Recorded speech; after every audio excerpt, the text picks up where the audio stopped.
What's your, I can't believe they got away with this in a kid show moment? When I was a little kid, we had a huge set of dozens of Hungarian stories on cassette tapes. Every Hungarian kid I know had these, covering fairy tales of all sorts, and we'd listen to them before falling asleep at night. Anyway, there are definitely a few that once I was older I was like, whoa, wait, what? In particular, there's a fairy tale about a shepherd that never lies. He's entrusted to watch the king's sheep that has a golden fleeced sheep in it. Another king makes a wager with that king that he can get the trusted shepherd to lie, and to make it happen he sends his daughter, the princess, to go to the shepherd's field. Anyway, what then happens is they strike a bargain, and I directly translate to go under a blanket and play together all night long, after which in the morning she leaves with the golden sheep. I remember as a little kid really wondering what they were playing that would result in her getting the sheep. Chess? Maybe cards? Edit. What then happens in the story is the king calls the shepherd in and asks what happened to the golden fleeced sheep, and both kings are sure he's going to lie, but then the shepherd says he traded the golden deer for a black-haired one.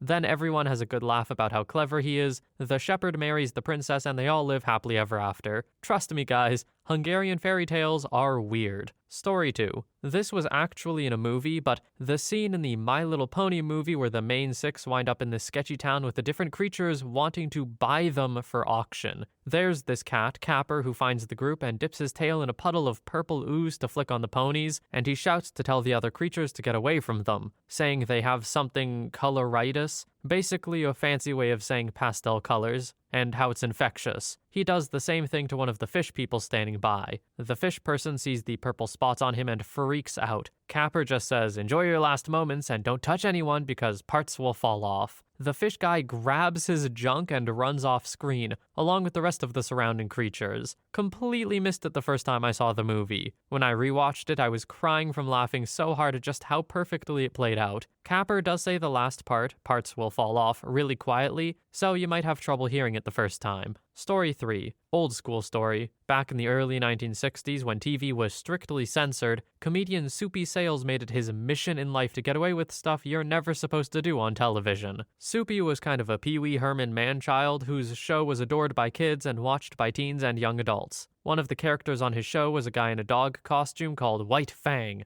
On one show, Soupy is trying to teach White Fang the alphabet. He writes an A on the chalkboard and asks, "What letter is that?" White Fang says, "A," in a gruff doggy voice. They proceed like that through several letters until Soupy writes the letter F. When he asks what letter it is, White Fang says, "K." Soupy says, No, it's F. He writes a bigger F and says, "There, now what letter do you see?" White Fang says, "K." Soupy writes an even bigger F and says, "Now what letter do you see?" White Fang insists, "K." Frustrated, Soupy says, "I don't get it. How come every time I write F, you see K?" Say that last line out loud to yourself. Story 4. Sailor Moon Super S had about 20-ish episodes in which the Amazon trio were sent to try and find a creature hiding in somebody's dreams. To do this, they would try to befriend or seduce the target, and or then lead them into a secluded area. When successfully lured, they would restrain them and summon a dream mirror. This made the target scream, especially when they poked their head into it, except for Minako, who actually developed an unsubtle blush, as literally 2 of the Amazon trio poked their heads in there to view her dreams. Like at one point, Tiger's Eye has an 8-year-old girl follow him and tells her to close her eyes. Then he restrains her and looks into her dream mirror. Then, of course, there's all the things with Fish Eye, where Cloverway changed him into a woman because he would cross-dress and try to seduce pretty boys and men. Seriously, how in the hell did the staff get away with this? I get cross-dressing in Japan isn't as much of a taboo there, but the amount of assault illusions makes one wonder what the heck the animators and show writers were thinking.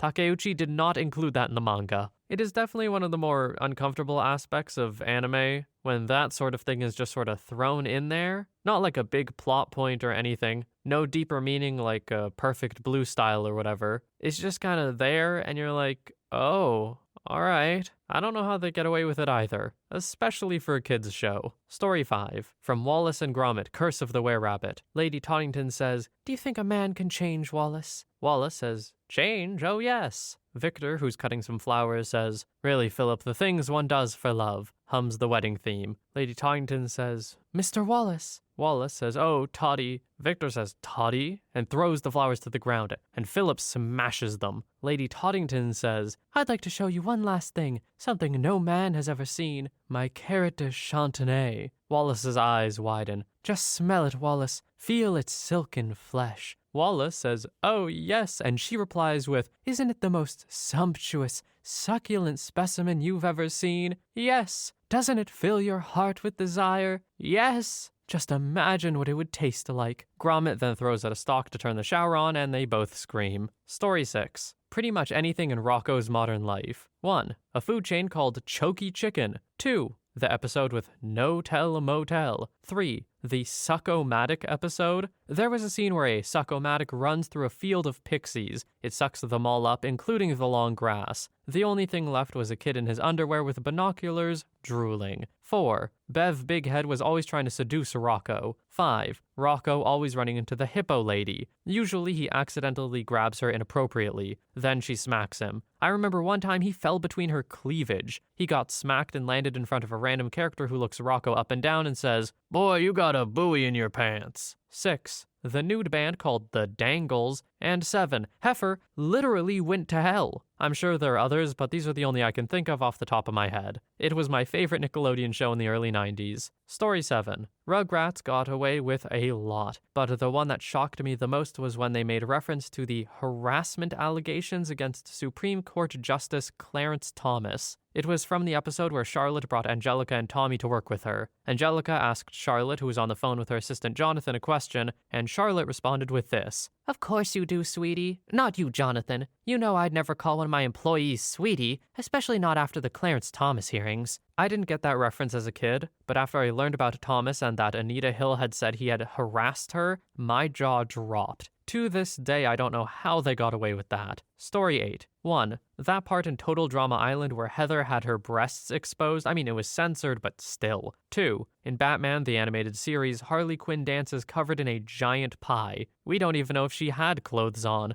3. In Star vs. Forces of Evil, there are lots of innuendos, but let's say about one of the plot elements. One character is driven into a planned marriage, but she simply cheats him and has a baby with her lover. After that, her husband incarcerates both of them in a magic crystal and abandons the baby. 4. Stars and Raven's outfits in Teen Titans. 5. The entirety of Animaniacs, old version plus Freakazoid. 6. Most episodes from Hey Arnold. I would say it was for the better. 7. In Avatar: The Legend of Korra, Zahir basically bends the breath out of the Earth Queen. It was done so realistically it still gives me goosebumps. 8. Bubbles twerking in the new Powerpuff Girls show. 9. Lots and lots of adventure time. In one episode, Princess Bubblegum imprisons 3 Trunks and Mr. Pig, and she's spying on them while they consummate their marriage. And 10. At least half of the entirety of Steven Universe. I'm not talking about the LGBT plus part, that's an entire other thing, but the dancing parts were by far the most WTF. I'm sorry. What do you mean Bubbles twerking? I was not aware of this. I'm saying this in the disturbed way, I promise, not like I'm interested. I swear to God I'm not. But what do you mean? Those are the Powerpuff Girls. You don't do that. Story 9. Dating myself, but the 2 I remember were on Sesame Street, when Gordon had an afro, and The Electric Company. I was seeing these in the early 80s, and they looked like they were from the 70s. Anyway, on Sesame Street, the featured letter of the episode was J. So at one point you hear Big Bird scream out from his pen or whatever, and all the neighborhood adults run to see what's wrong. When they get there, Big Bird is holding a physical letter J, but it's bent in half. He says, "Oh no, I stepped on my J and broke it." Gordon says, "Man, I've done that before. I hate when that happens." And Bob takes it and tries to straighten it, saying, "You can fix it, it's still good." Maybe that's me being a stoner and reading into it, but it sure seemed like that was the intent. They were smirking. Then on Electric Company, they had a character called Arthur J. Crank, a crotchety old man. So they had a very fake forest stage set up for a skit with a few cardboard trees and a fake log on the ground. So he comes walking into the set and starts his lines and then very obviously stumbles on purpose. He stops what he's saying and looks at the camera and says, I've been tripping in the woods a lot lately." I guess it shouldn't surprise me that young adults acting in children's TV shows in the 70s were probably high out of their minds. If they were from the 70s or early 80s, yeah, they knew what they were doing with the whole J thing. In fact, I think it's more likely to be missed now than it was then. Gotta have something for the adults watching it with their kids after all. Story 10. Most of what got depicted in the Clone Wars. Between the on-screen deaths and decapitations, the slavery, the torture, assassinations, people taking their own lives on screen, and general murder, mayhem, and death that result from the show being about a war, I'm legitimately not sure how Filoni and co. got away with the show having a primetime slot on Cartoon Network and only being rated TV PG. There's also the Slade Raven birthday fight in Teen Titans, where him forcing her to reveal her birthmarks plays out like a really terrible metaphor for assault and literally involves ripping her clothes off. Actually, honestly, really any of the episodes involving Slade.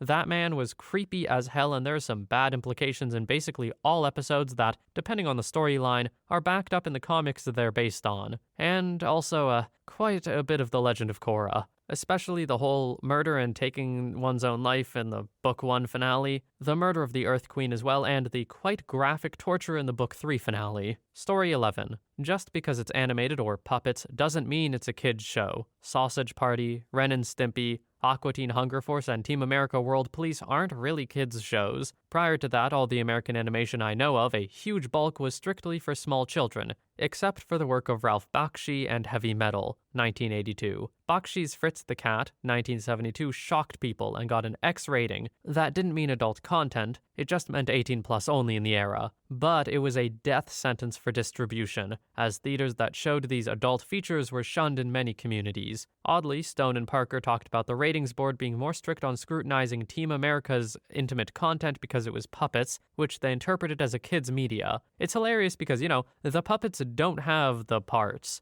Also, the ratings board had little mention of the puppets massacring each other. Blew one of their heads clean off. Not really related to most of the post, but this is the first time I've ever heard anyone talk about Sausage Party. I saw ads for it when it was first coming out or whatever, and then radio silence. Never heard a word, never known anyone to even watch it. I forgot it existed for a moment. Story 12. Late to the party, but went on an at-home psychedelic adventure with a friend one night. He told me that Adventure Time was supposed to be amazing with some crazy, subtle jokes and statements in it. We watched an episode where the little elephant old lady thing needs to get to a tree so she can eat a certain apple. Finn and Jake, of course, helped them out. They ended up running into this giant who acted incredibly dumb and wanted to hurt them. They defeat him by stealing $1 out of the giant's wallet and folding it into an airplane and floating away to a cliff. The giant then starts screaming and pouting for his money. And I'm like, holy crap, is this giant representing a capitalist society? You have to really watch the scene to feel it. That's not even the part that blew me away. They reached the tree and the elephant takes a bite of the apple and just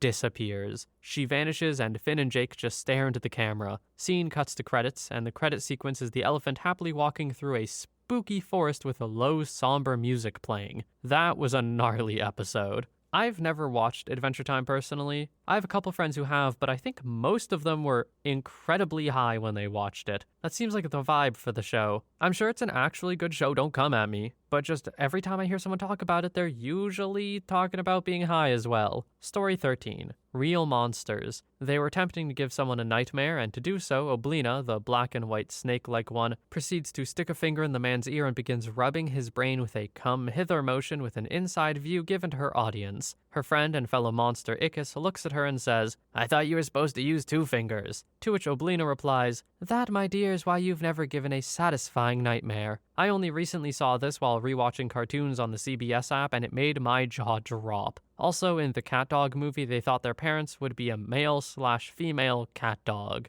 Just how? Story 14. The Dinos was full of heavy stuff. Breasts. There was an episode where the daughter got complexes because of her tail being too small, even though it already started growing and all the girls with the long tails got the attention of the guys. Then she dreams of having a long tail and how she loves the new attention, and asked her grandma if she should keep it in the air or leave it on the ground. She said, "Keep it in the air until you're married, then you can leave it on the ground." The importance of old people. In one episode, the grandma turned too old for the society and she needed to be, quote, swamped by the father. Everyone was happy that day, especially the father who finally could get rid of her. And drugs. In one episode, they found some plant that made you high. They all got addicted and the mother and baby left them. There was a lot of other stuff too, like having the wrong baby or the snacks they ate alive. I have never heard of this. Have any of you seen it? I was hoping I'd have a little more to say for the last story of the video, but nah, I've got nothing. I don't know this show at all. Essentially, euthanizing the grandma, though, is crazy. Does that really happen? Anyway, thank you so much for watching. As you can probably tell at this point, the shorter ones will mostly be narrated by me. Just figured I'd let that be known. I hope you enjoy these shorter videos along with the longer ones that come out as well from the other narrators. It's nice to see you guys showing them some love too. Although I'm not gonna lie, I do kinda like being some of your guys' favorite. Anyway, thank you so much for watching. I hope you have a wonderful day or night wherever you are, and I will see you in the next one.